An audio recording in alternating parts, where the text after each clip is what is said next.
Faltan el control de la inflación, pero alejando el temor a nuevas subidas de tipos de interés. Ese aviso que han lanzado a lo largo de estos últimos días, entre otros, el exsecretario del Tesoro, Larry Summers, o incluso una de las gobernadoras que se sienta dentro de ese Consejo de la Reserva Federal, Michelle Bowman. ¿Por qué? Porque ha dicho Jerome Powell que la política monetaria, la restrictiva que tenemos en estos momentos, está en unos niveles suficientemente altos. Se ha vuelto a repetir ese mensaje. Y entre medias se puede leer que el fantasma de una subida de tipos de interés se descarta por completo, al menos ahora mismo esa es la posición que predomina dentro de ese Comité de Mercado Abierto de la Reserva Federal, al que pone voz Jerome Powell. De momento el mercado, vamos a ver cómo reacciona, porque son las dos grandes conclusiones. Estados Unidos, la Reserva Federal no tiene la inflación controlada en estos momentos en la primera economía del mundo, y no habrá más subidas de tipos de interés, al menos lo que ha dejado caer Jerome Powell en estos momentos. Mercado ahora mismo reaccionando con esa subida, lo han visto justo, se ha dado la vuelta en estos últimos instantes. El S&P 500, a pesar de las caídas que está registrando a esta hora, era el único índice que ha reaccionado de esta manera tan abrupta a las palabras de Jerome Powell. Vamos a ir al resto del tridente de Nueva York. El Dow Jones en estos instantes cotiza con una subida muy mínima del 0,18%, pero ahí pueden observar ese pequeño hueco bajista que está empezando a abrir justo cuando Jerome Powell ha comentado lo que les he dicho hace unos instantes. A puntito de perder los 37.800 puntos, y Nasdaq 100, les recuerdo, índice con delay, por lo tanto, de momento no es tiempo real, que está reaccionando de una manera abrupta e instantánea a las palabras de Jerome Powell. Tecnología, vamos a ver si podemos ponérselo en pantalla. El Nasdaq 100 ahora mismo subiendo un 0,28%, pero lo que sí es indicativo, que son los futuros, el US 100 ahora mismo con un hueco alcista mucho menor del 0,11% y empezando a abrir esa pequeña caída en estos instantes. Volatilidad que de momento retrocede más de 4 puntos porcentuales abajo el índice VIX. Seguimos escuchando a Powell. Most of your work is focused on the domestic markets.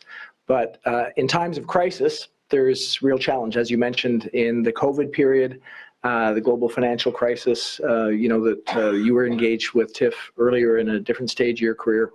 And for me, it was remarkable the number of interactions with counterparts around the world during those crises. So maybe a question to both of you is, what kind of interaction happens during periods of crisis? What doesn't happen? Are there things that we should be thinking about differently in order to prepare ourselves for those challenging moments and making sure that the financial system is resilient? So again, maybe over to you, Jay, to react to that and hear your thoughts.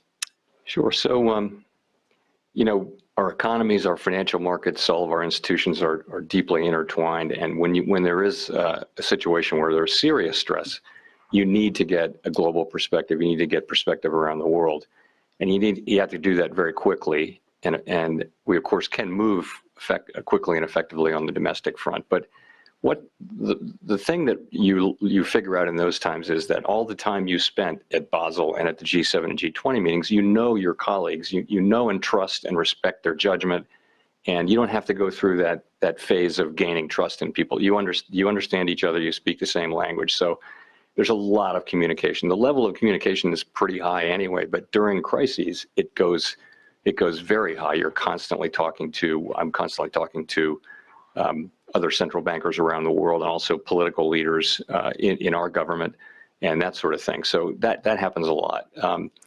The sense of what you're doing, again, is mostly sharing information and ideas about what to do. There may be a proposal that people are looking at, and you're talking about that. So it's very useful.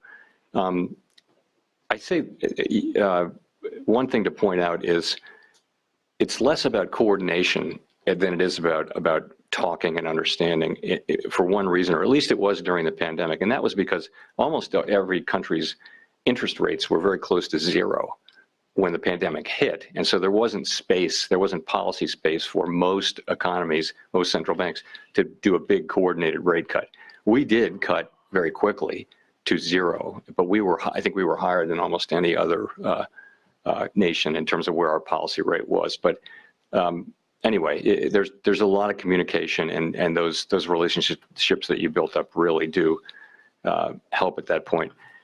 In terms of what you asked about learning, what have we learned? I think that the pandemic is going to teach a whole lot of lessons over time. I still think it's too early to say what they are with confidence. And I'll point out, look, the pandemic has surprised us over and over again, most recently in the United States, the remarkably strong performance of the economy at a time when virtually all economists were expecting a recession. So I think if you'd ask for the lessons of the pandemic a year and a half ago, you'd get a very different answer. Now, I think in a year or so, we'll have a lot more answers. It is a unique set of circumstances, and we're still learning, I think, but we will try to learn those lessons.